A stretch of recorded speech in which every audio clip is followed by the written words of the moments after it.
Welcome to The Process, a place where artists can discuss ideas, creativity, the industry, and of course the music that drives us. We are the Beamish Brothers. My name is Ben. And I'm Jeremy, and we're an Australian duo. We write songs, play shows, and always love a good chat with the talented people we come across on our journey.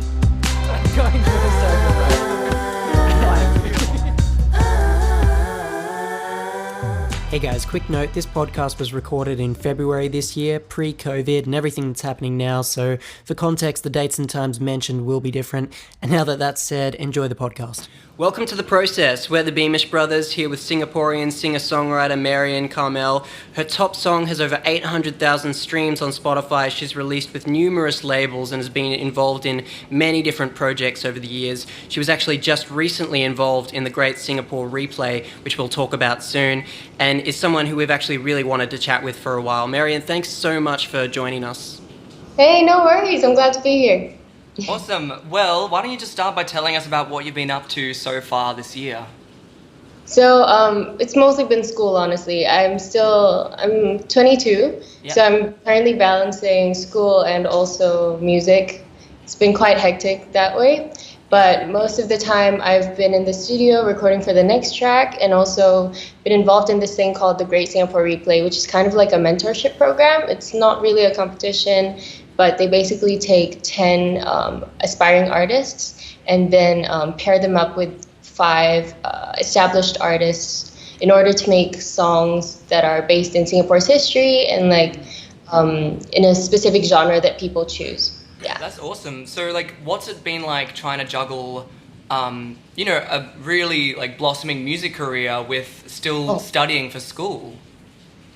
It's been really crazy. Anyone who's balancing anything on top of school can tell you that even a part-time job that gets you minimum wage is difficult already. What more? Something that requires so much of your energy and so much of yourself. So what I like to do is whenever I get home from school, it's either I go to my part-time job or I go outside and make music in the times that I'm free. So it's either really early in the morning like this. It's 8 a.m. here in Singapore, or really late at night, which is after 10. Yeah, we're just thankful for the time difference because we get an extra 2 hours of sleep, fortunately. Yeah, which is nice for me in particular because I'm not a morning person by nature. Yeah. So obviously with the you mentioned the Great Singapore Replay, and we did kind of unpack that a little bit, but we'd love to know a little bit more about it, what the entire experience was like on your end, and what kind of effect and what you've gotten out of it. Right. So it actually just ended last year. It culminated in this whole concert at Gardens by the Bay. Have you guys been to Singapore before? We actually have. We kind of stopped over there for a short amount of time. We had about a day to explore the city, got some really cool food, and looked at some gardens and stuff. Yeah. But really not as long as we probably would have liked to. So next time we're there, we'll have to kind of catch up and actually get a sense of our bearings. Yeah, I mean it's a really small country, but it'll definitely take more than a day for you to be able to enjoy it in a really nice pace. But yeah, there's this thing called Gardens by the Bay, which is kind of like an indoor and outdoor garden. And there's these huge trees outside called the super trees. It's kind of man-made, but there are also living plants wrapped outside of it. So it looks like this huge metal tree. That sounds amazing. Yeah, that was where the concert was held. Oh, beautiful. I think I know the ones, actually. I feel like I've seen them in movies and stuff. And photos and on Pinterest and stuff. That's awesome. Definitely. It was on Crazy Rich Asians. Yeah, right. Classic. Where that one couple got married. Yeah. It was the first time I'd ever been there, actually. So it was really surreal to be able to perform in front of these people. Yeah, and that's awesome. So be able to see the view, because when you perform, it's not often that you get to see a view with it, so it just adds more to the vibe. Yeah, totally. And how did the performance go? It was really good. We didn't expect so many people to come down. I mean, I didn't expect so many people to come down because I thought this whole time it's been so surreal. My brain just hasn't been able to to cope and like process that how big this actually is. So you know how when you're always cooped up in like writing songs in your bedroom, when you actually step out of it, and then you realize that there are all these faces who actually are there to listen to it, it's kind of surreal. It's like, wow, this is really happening, and like people are actually listening to this, you know? Totally. Yeah. And when you're kind of cooped up in your bedroom and you're in that songwriting process, what for you does that kind of look like? Ooh, okay. Well, I usually write songs when I'm emotionally charged. So that's like, you guys have those nights when it's in between like past 12 and like before 4 a.m. when it's like peak creativity, and you like you come up with things that have really great melodies and like messages and stuff. But then after that, it's like you're so delirious already that you just want to sleep. So yeah, I feel like that's something that I resonate with, because I'm such a, like, I really hate staying up too late. And but at the same time, I'm the opposite. So. Like Ben loves it. That's like his element. But like I'm always kind of like up at 11 p.m. and I get a melody or a lyrical idea, and I'm like, okay, that's fine. Just like put it to bed, or like let's just like, you know, quickly record it and then like go to sleep. But then I'm like, oh no, it's all coming now. Like I have to get it down. Yeah, it's so annoying, but also great. Yeah, Ben is me in this situation. Yeah, exactly. Right. Night owls unite. No, it's great. We've actually, I think almost every single artist who we've interviewed so far has also been a night owl, which is great because, you know, I feel like Ben loves to be proven right, and I'm always, you know, kind of attacking him for having such a whack sleep schedule. So, we're just moving right along. Your new song, Still Here, is actually out now. Could you just tell us like what the writing process was like behind that track? Right. So this one was actually the song that I wrote for the Great Singapore Replay, because we had to write the song, right? It was so different from everything else that I've ever written before, because they gave us such a short amount of time to write. How long did you have to write? Like 2 weeks. Wow. Down to like recording the last thing that you want to record, like vocals, and then after that it was like mixing and mastering, and then branding and all that. And we all had to go through like different branding things, which was another behemoth by itself. But to like the whole recording process, they gave us a year in Singapore's era and also a genre. So mine was 1819 and also indie.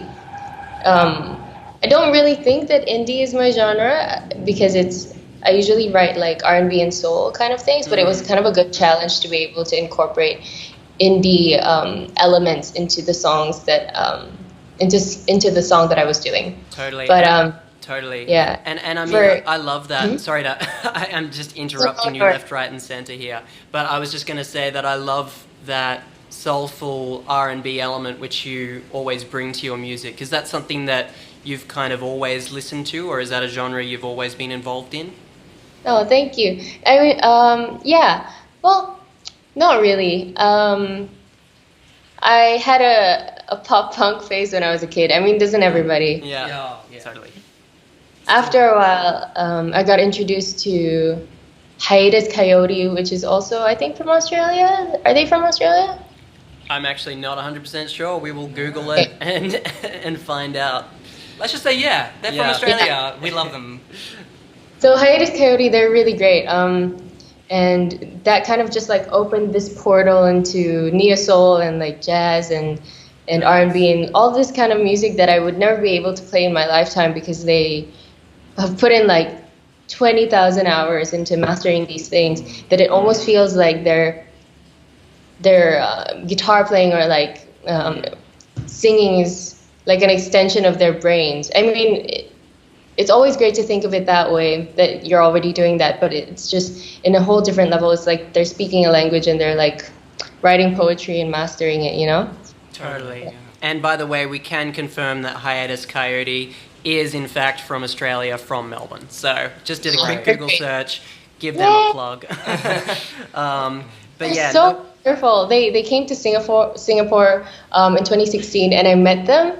Oh, And that's awesome. during the meet and greet, I asked them if there's one piece of advice that you could give a musician who's still starting out, what would it be? And then they said, make the music you want to hear in the world, not what you think the world wants to hear.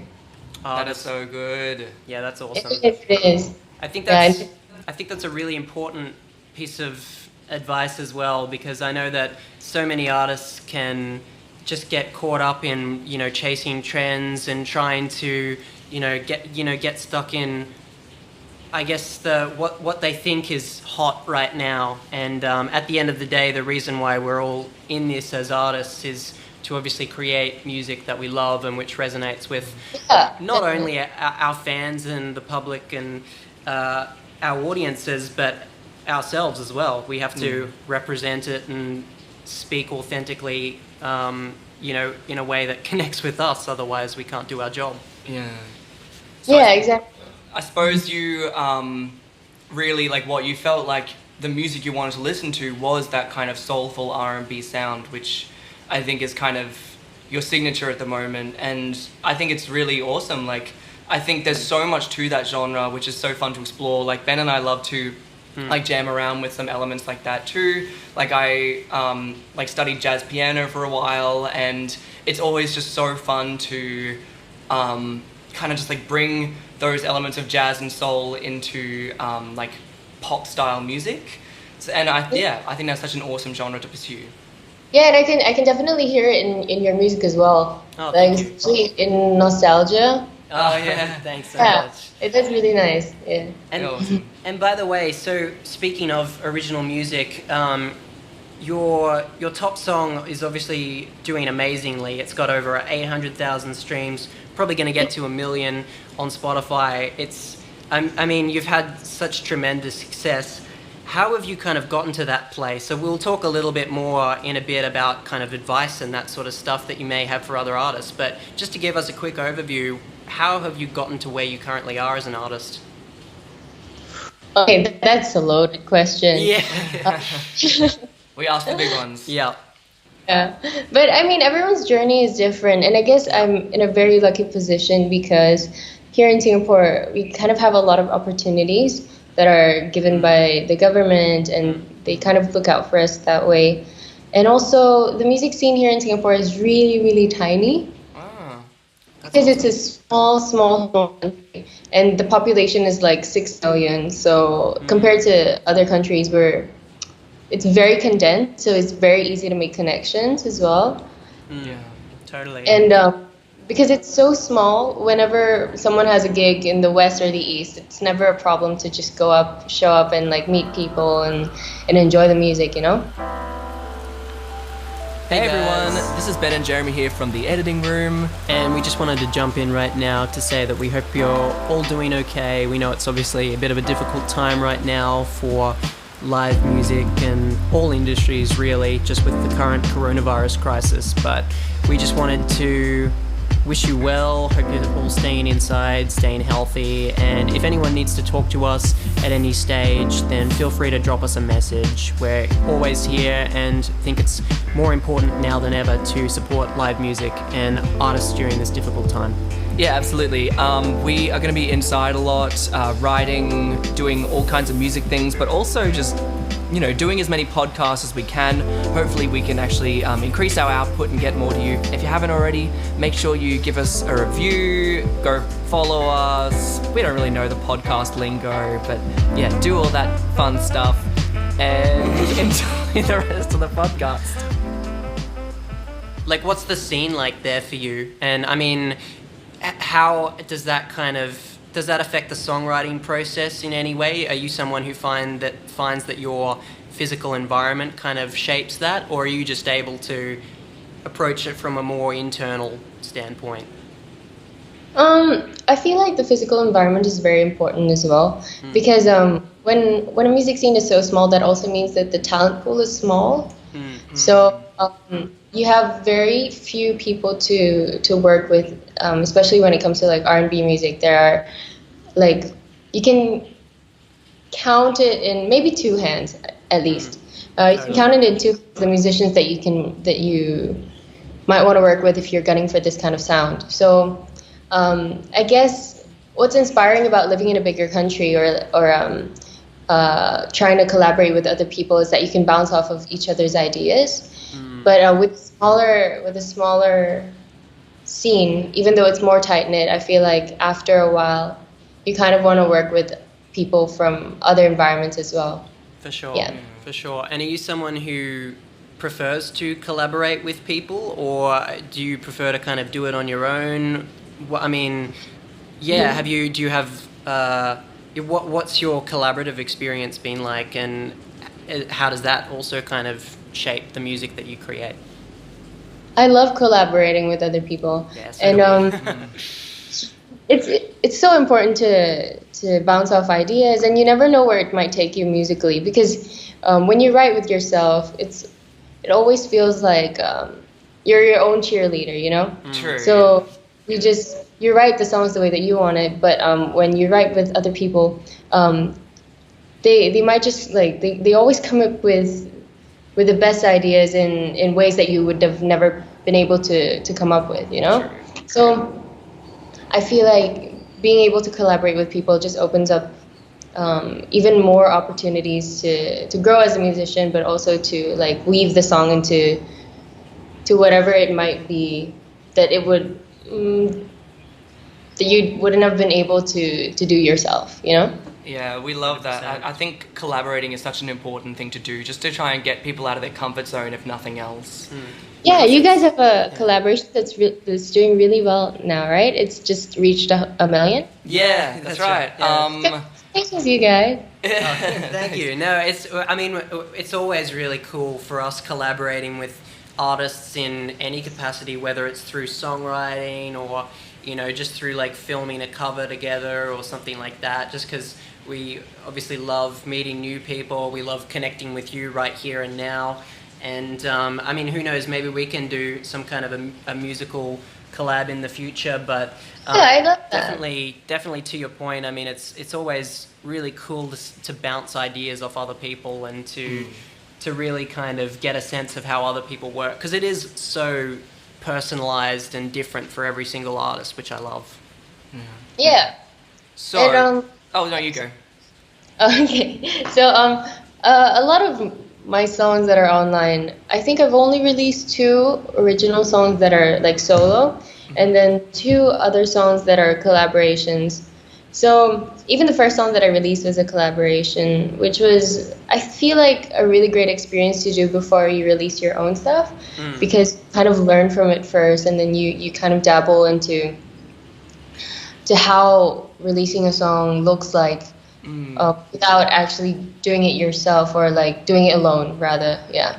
Yeah, for sure. I wish in a way that Ben and I had a similar experience with that, because like we very much started off just writing by ourselves, and even like not so much even collaborating with each other, just kind of writing our own separate songs, which is cool because like it gave us our independence, and we never really struggled with the idea of piecing together songs just as ourselves. But it would have been really cool to start off our songwriting journey working with like kind of a pro who kind of knew what they were doing, who like knew how to construct songs well, and could have like guided us, maybe like avoided some of the awkward years of writing cheesy lyrics. I mean, everyone has that though, don't they? Like you I don't know a single songwriter who doesn't look back on the first songs that they wrote and go, oh, that's I've come a long way. That's terrible.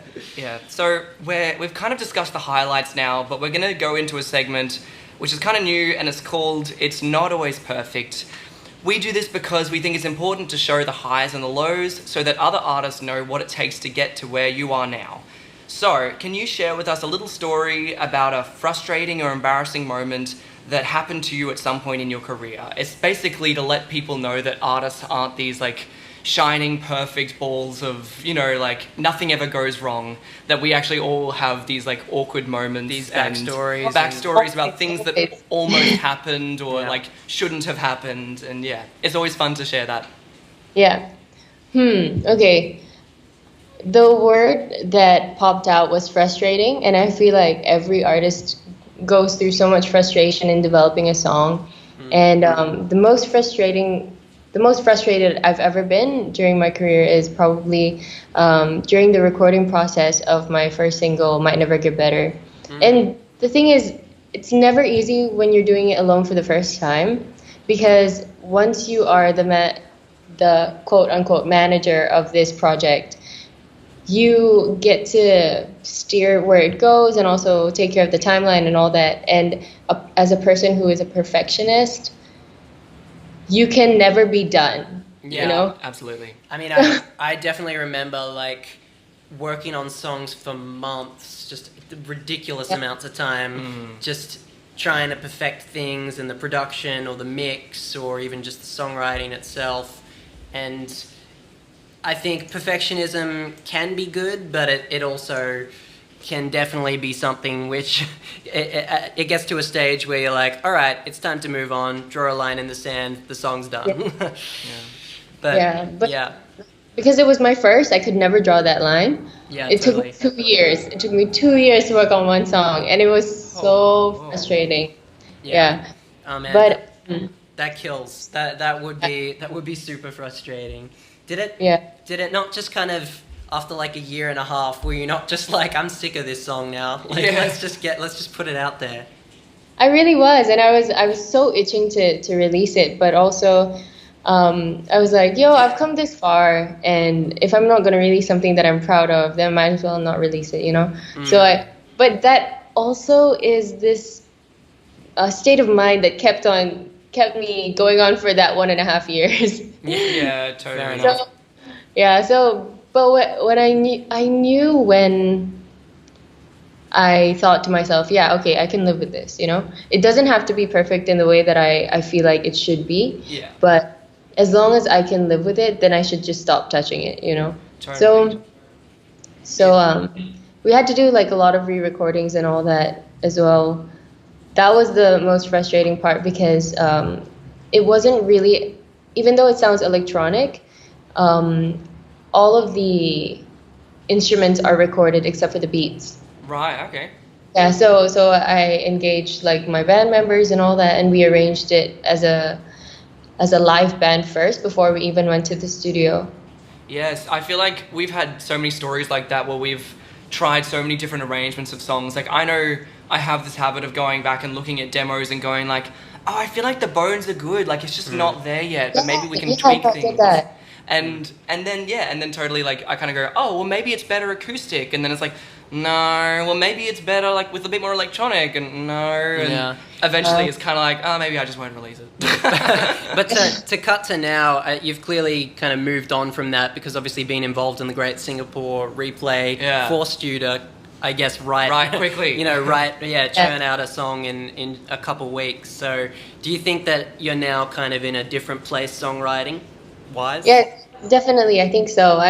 I'm a bit more decisive now, and I feel like that chasing for perfection also comes from a place of like confidence and like insecurity, because For sure. I mean that's what I felt like for myself, because I was never comfortable or like satisfied with the song, because I wasn't confident that it was good enough. Totally. Yeah. I know. Yeah, that's where it came from me. Yeah. It's different for everybody, but with the Great Singapore Replay, I felt like, I mean, I'll be honest, even after the 2 weeks, I still felt like I could work on it more. Yeah. So you never really fully shake this thing off, but because we had such a tight timeline, and because I wasn't the one managing the timeline, they were like, oh no, we really have to get this out. I was like, oh, okay. So, yeah. I get it's different when you're the one in control, I guess, because then you could really indulge in like all the little habits that you're wired to have. Exactly. Yeah. Well, we are going to move into a quick fire round now, which is basically where we ask you some kind of basic questions that'll help people know a little bit more about you and your personality. So, moving right along, Ben, start us off with the first question. All right. Are you a morning or night person? We already know now, actually. Yeah, we covered this. We know this. We know this, all right. But what kind of... I'm both, though. Yeah. You're what? I'm both. I'm both? both You're a both. morning person. Yeah. You never like, sleep. Yeah, I never sleep. Yeah, I'm kind of the same actually. I'm literally running off just a few hours sleep right now. So It's true. yeah. Same. Y'all are crazy. Feels, yeah. I mean, actually, yeah, and that makes sense because you literally messaged it like last night. It was, I can't remember what it was. It was like 12 a.m. or 1 a.m. our time or something like that. And I'm there thinking, oh my gosh, this person is going to get no sleep. And then it turns out like neither of us did. So Yeah. Do you have any pets? And if so, what are their names? I do. I have a pet named Heidi, but I just got back to Singapore, so she's gonna get how do I say this? She's gonna get accompanied here. I was about to say delivered, but that's not the right word. She's gonna get brought here by the pet hotel anytime now. So Yeah. like a dog, a cat? Yeah, like a dog. I have a schnauzer. Oh, I love beautiful. schnauzers. Oh, so cute. That's adorable. That's amazing. All right, favorite city besides the one that you live in? Ooh, Amsterdam. Oh Nice. man, Yeah. I literally was looking at like moving to Amsterdam. True. Not that I True. can, but I really want to. Yeah, Same. you I always, would really love to move to Amsterdam. My brother lives there with his husband. Yeah, so we just went for the wedding last year in June, and it was I was there for like a month, and it was like the most life-changing thing because that's awesome. it's just so great to be in a different environment. It's so inspiring, and also, well, I guess the grass is greener on the other side, right? But Totally. it was just to get away from home for a while. It just feels a bit more freeing, and you get to know a lot more about yourself, traveling, and all that. I love that. Who's an artist who you'd love to collaborate with who you haven't already? Like the possible ones, or like this guy's just impossible. Yeah, no, let's Okay. let's go. Reach for the stars. Yeah, exactly. Okay. I'd really like to collaborate with Leanne Love Us. Oh, cool. Yeah. Nice. She's from Awesome. the UK. And also, she's always just been my inspiration. She writes her songs so beautifully with just her and her guitar, and she's so knowledgeable as a musician. And she's able to just like tour the world with just her and the guitar and be able to carry that with like the bare bones of her songs, but still be able to carry that message and like hold an audience, which is so hard to do when you're just one person on stage and you're performing for like 45 minutes, right? Yeah, absolutely. 100%. Well, yeah, that's awesome. Okay, biggest shock about the music industry? Oh, biggest shock. Well, there isn't really much of a shock. I feel like, well, I guess based on my experience, it hasn't really been much of a shock because I've been lucky to have like mentors around me to Oh, that's cool. kind of like shake some wisdom into that. Well, I mean, That's I was. helpful, yeah. Everyone goes through like an idealistic phase, and I feel like some part of me is still am in that phase because I like to be hopeful and optimistic.